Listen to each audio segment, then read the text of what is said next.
इस कहानी की शुरुआत में नौरा नाम की एक लड़की को दिखाया जाता है जो अपने पिता के साथ माउंटेन क्लाइंबिंग कर रही होती है। ऊपर चोटी में पहुंचने के बाद उसके पिता उसे सामने पहाड़ दिखाते हैं और कहते हैं कि आज भी हमारी दुनिया में ट्रॉल्स हैं जो अपने आप को दुनिया से इंसानों से छुपा कर रखते हैं। नौरा के पिता ने उसे कुछ वक्त पहले एक कहानी सुनाई थी जिसमें उन्होंने 13 ट्रॉल्स के बारे में बताया था जो एक पार्टी में गए थे जहां पर उन्होंने बहुत ज्यादा नशा कर लिया था, जिसके बाद वो सूरज की रोशनी में आ गए जिसकी वजह से वो पत्थर के बन गए। नौरा के पिता नौरा को कहते हैं कि सामने पहाड़ में आज भी ट्रॉल्स हैं। नौरा उनकी बात पर विश्वास नहीं करती और उसके पिता कहते हैं कि तुम्हें अपनी मन की आंखों से देखना चाहिए। और जब वो अपने मन की आंखों से ध्यान लगाती है तो उसे सामने पहाड़ पर हलचल दिखती है जिससे वो घबरा जाती है। दरअसल ट्रॉल्स के बारे में पौराणिक किताबों में लिखा हुआ है जिन पर अब इंसान विश्वास नहीं करते। कई साल बीत जाते हैं और हमें एक टनल दिखाई जाती है जहां पर कुछ वर्कर्स काम कर रहे होते हैं। वो टनल को आगे बढ़ाने के लिए वहां पर एक ब्लास्ट करते हैं जिसके बाद सब के सब अंदर जाते हैं और तभी उनकी तरफ कोई बढ़ता है जिससे सब के सब डर कर वहां से भाग जाते हैं। अब जो मिलिट्री कमांडर होते हैं वो इस पूरे के पूरे मामले को जानना चाहते हैं, इसीलिए वो एक बहुत बड़ी मीटिंग रखते हैं जिसमें नौरा को बुलाया जाता है। नौरा अब बड़ी हो चुकी है, वो एक वैज्ञानिक है जो धरती पर पुराने जीवों की यानी कि जो पहले जीव रहा करते थे उनके बारे में स्टडी करती है। नौरा जब मीटिंग में जाती है तो वहाँ पर सब के सब आसपास के इलाके की फुटेज देखते हैं जहाँ पर टनल थी। सबको ऐसा लगता है कि ये सब तूफान की वजह से हुआ था, पर नौरा कहती है कि मुझे यहाँ पर किसी के पैरों के निशान दिख रहे हैं जो हेलीकॉप्टर से शूट करने के बाद दिख रहे होते हैं क्योंकि वो बहुत बड़े होते हैं। नौरा की इस बात पर सब उस पर हंसते हैं। अभी वहाँ पर एक लड़की आती है और सबको बताती है कि टनल के अंदर से एक और नए वीडियो फुटेज को भेजा गया है।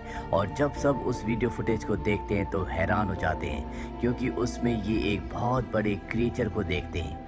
वही नदी के पास हम एक बूढ़े कपल को दिखाया जाता है जो दोनों के दोनों डाइनिंग टेबल पर होते हैं। बाहर उनका डॉग होता है जो जोर जोर से भौंक रहा होता है और अगले पल उनका घर हिलना शुरू हो जाता है। दोनों के दोनों डर जाते हैं, अपनी जान बचाने के लिए नीचे तहखाने में चले जाते हैं, जिसके बाद कुछ पलों के लिए इनके घर पर बहुत तेज हलचल होती है। और जब हलचल खत्म हो जाती है तो ये तहखाने का ढक्कन खोलते हैं। ये देखते हैं कि इनका घर किसी ने तोड़ दिया। इस केस को स्टडी करने के लिए नौरा और उसके साथी जिसका नाम एंड्रियास है उन दोनों को यहाँ पर भेजा जाता है जहाँ उनकी मुलाकात कैप्टन से होती है। वो बताता है कि नदी पार करके कोई बहुत बड़ी चीज़ आई और उस बड़ी चीज़ ने इनके घर को तोड़ दिया।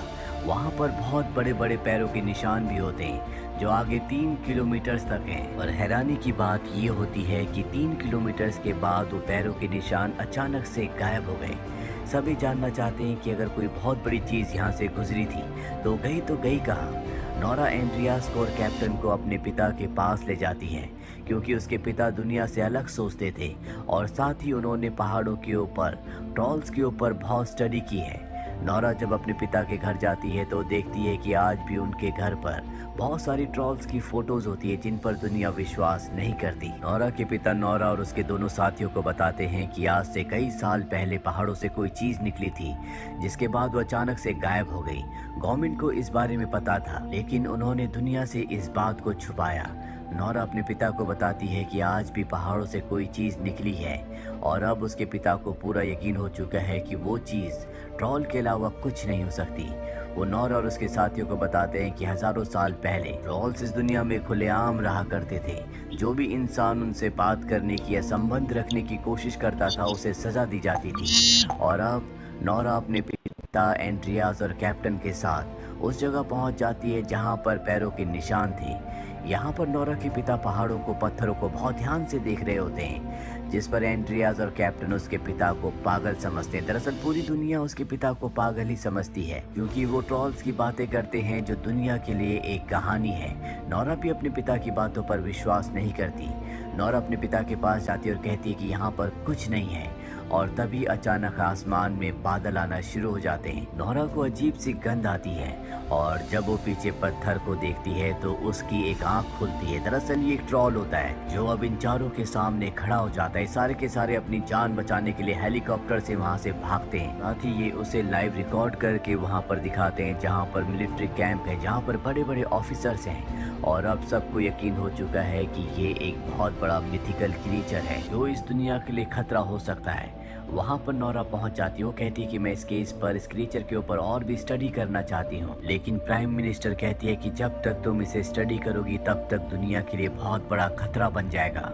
तुम्हारा काम खत्म हो चुका है और अब मिलिट्री अपना काम करेगी, यानी कि ये उस ट्रोल को मारना चाहते हैं। यहाँ पर कैप्टन अपनी टीम के साथ वहाँ पर जाने की तैयारी कर रहा होता है। नोरा कहती कि हम भी तुम्हारे साथ जाना चाहते हैं। हालांकि कैप्टन को इस बात की इजाजत नहीं होती, लेकिन फिर भी वो नोरा को, उसके पिता को और एंड्रियास को अपने साथ ले जाता है।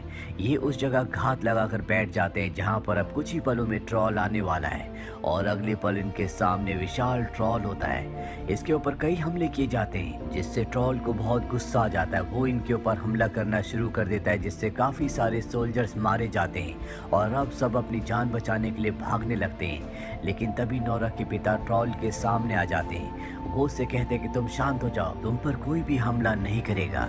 ये सुनने के बाद ट्रोल शांत हो जाता है। दरअसल वो इंसानों की भाषा को समझता है और अब इससे पहले कि नोरा के पिता कुछ और कहते, वहाँ से कुछ सोल्जर उसके ऊपर एक बार फिर से हमला कर देते हैं, जिससे वो उनके टैंक को अपने पैरों के तले कुचल देता है और साथ ही वो नोरा के पिता के ऊपर भी हमला करता है, जिससे नोरा के पिता दूर जाकर गिरते हैं। ट्रोल को देखकर लगता है कि उसकी आंखों में, उसके मन में दुख है।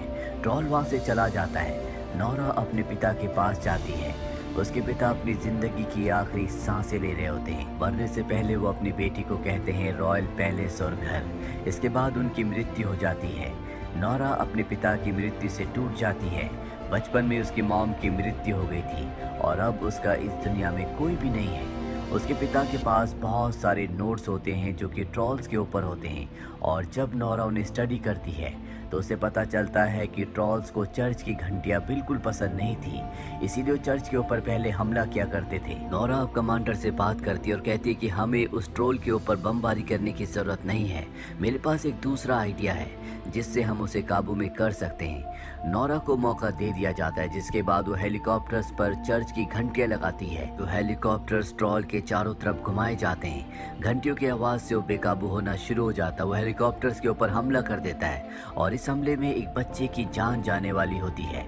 लेकिन हैरानी की बात ये होती है कि ट्रोल उस बच्चे को बचा लेता है। पूरी दुनिया ये देखकर हैरान होती है और तभी ट्रोल उस हेलीकॉप्टर को देखता है जिसके अंदर नोरा होती है। वो उसे देखकर वहां से चला जाता है। क्योंकि अब नोरा अपने काम में फेल हो चुकी है, इसीलिए उसे इस प्रोजेक्ट से, इस मिशन से निकाल दिया जाता है और तय किया जाता है कि उस ट्रोल के ऊपर बड़ी बड़ी मिसाइल्स फेंकी जाएंगी, जिस वजह से पूरे शहर को खाली करवाया जाता है। नोरा को कुछ समझ नहीं आता कि उसे क्या करना चाहिए। तभी उसे अपने पिता के आखिरी शब्द याद आते हैं जिसमें उन्होंने कहा था रॉयल पैलेस। वो समझ जाती है कि हो न हो ट्रोल वहीं जाएगा, इसीलिए वो अपने साथी एंड्रियास के साथ किंग पैलेस पहुंच जाती है, जहां पर उसे किंग का चीफ मिनिस्टर मिलता है। वो बताती है कि हो सकता है कि ट्रोल यहां पर हमला करे और अगर वो ऐसा करता है तो इसकी कोई ना कोई बड़ी वजह होगी। चीफ मिनिस्टर बताता है कि पौराणिक किताबों में लिखा हुआ है कि अगर किसी राजा का घर दूसरे राजा के घर के ऊपर बनाया जाए तो बहुत शुभ होता है। और यहाँ पर जहाँ पर किंग पैलेस है, पहले यहाँ पर ट्रोल्स का घर हुआ करता था जो इन पहाड़ों के राजा थे, लेकिन यहाँ के राजा ने उन सब को मरवा दिया ताकि उनके घर पर अपने महल को बनाया जा सके। लेकिन एक ट्रोल के बच्चे को जिंदा छोड़ दिया गया, जिसे यहाँ से बहुत दूर पहाड़ों में अंधेरों में भेज दिया गया।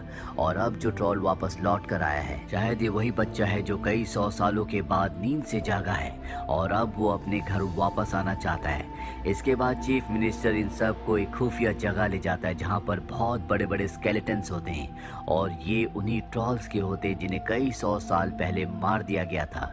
यानी कि जो रॉयल फैमिली थी उन्हें इन ट्रोल्स की सच्चाई के बारे में पता था, लेकिन हमेशा उनकी सच्चाई को दुनिया से छुपा कर रखा गया। अब नोरा यहाँ पर एक कंकाल के ऊपर, एक हड्डी के ऊपर यूवी टॉर्च की रोशनी डालती है और तभी वो हिस्सा पत्थर का बन जाता है। उसे बचपन की वो कहानी याद आती है जो उसके पिता ने सुनाई थी, जिसमें 13 ट्रोल्स थे जो सूरज की रोशनी में बाहर आ गए थे, जिसके बाद वो पत्थर के बन गए। अब उसे पता है कि ट्रोल को कैसे हराना है, इसीलिए कैप्टन को कॉल करती है और बताती है कि मुझे पता चल चुका है कि हम ट्रोल को कैसे हरा सकते हैं। हमें एक बहुत बड़े यूवी लाइट के सिस्टम का अरेंजमेंट करना होगा, साथ ही ट्रोल को खुले में लाना होगा। दरअसल कोई भी नहीं चाहता कि मिसाइल्स का इस्तेमाल किया जाए, क्योंकि इससे बहुत बड़ी तबाही होगी। नोरा ट्रॉल को अपनी तरफ अट्रैक्ट करने के लिए अपने साथियों के साथ गाड़ी में एक ट्रॉल के स्केलेटन को बांध देती है, जिससे ट्रॉल अट्रैक्ट होकर उनकी गाड़ी का पीछा करने लगता है। लेकिन जब वो अपनी गाड़ी को रोकती है तो वो स्केलेटन नीचे गिर जाता है, जिसे ट्रॉल उठाता है और उसे देखकर वो बहुत ज्यादा इमोशनल हो जाता है, क्योंकि ट्रॉल का इस दुनिया में कोई भी नहीं बचा। तभी उसके हाथ से वो स्केलेटन गिर जाता है, जिससे वो चकनाचूर हो जाता है।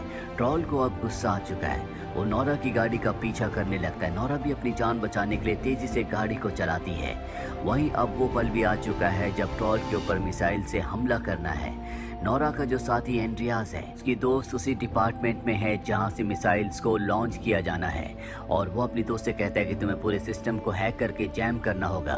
उसकी दोस्त वैसे ही करती है, और जब मिसाइल्स का बटन दबाया जाता है तो वो एक्टिवेट नहीं होती। वहीं नोरा को दिखाया जाता है जो एंड्रियास के साथ गाड़ी में ट्रॉल से भाग रही होती है, लेकिन अब ये उस जगह पहुंच चुके हैं जहां पर कैप्टन बहुत सारी गाड़ियों में यूवी लाइट मशीन्स के साथ ट्रॉल का इंतजार कर रहा है। ट्रॉल इनकी गाड़ी पर हमला करता है, लेकिन नोरा और एंड्रियास गाड़ी से कूदकर अपनी जान बचा लेते हैं। वहीं मिलिट्री ऑफिसर्स को पता चल जाता है कि यहाँ पर एंड्रियास की दोस्त है जिसने सिस्टम को हैक किया है।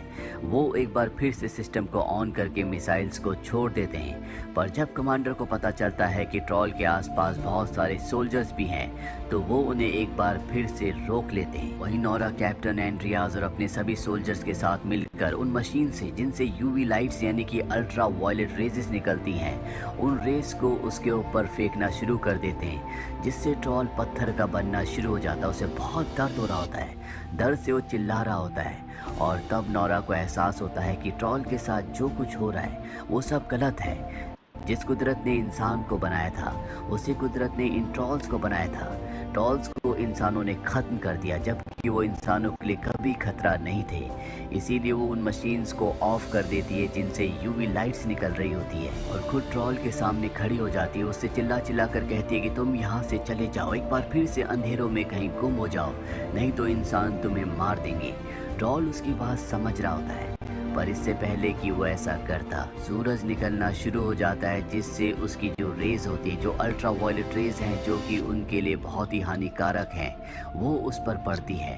ट्रॉल पत्थर का बनकर वहीं पर गिर जाता है,